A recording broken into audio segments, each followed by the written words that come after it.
తినాలి. ఇది కూర, ఇది ఇక మన బువ్వ. ఈ రెండు కలుపుకొని తినాలి.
ఈ కొత్తిమీర ఇందులో వేసుకుందాము.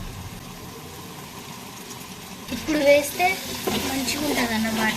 వాసన గిన్నె ఇప్పుడే పట్టుకుంటుంది.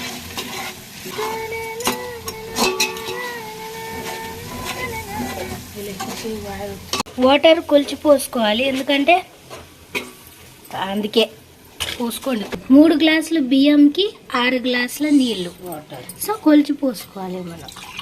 నేను దీంతో పోసిన బియ్యం.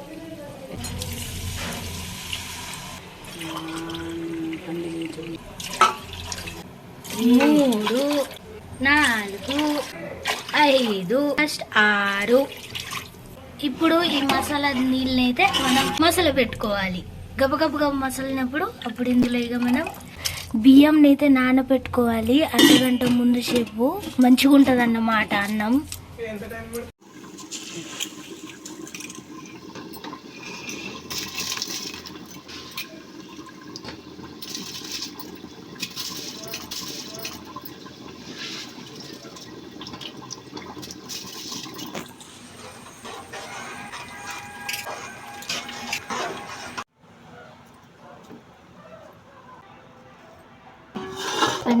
పెట్టు.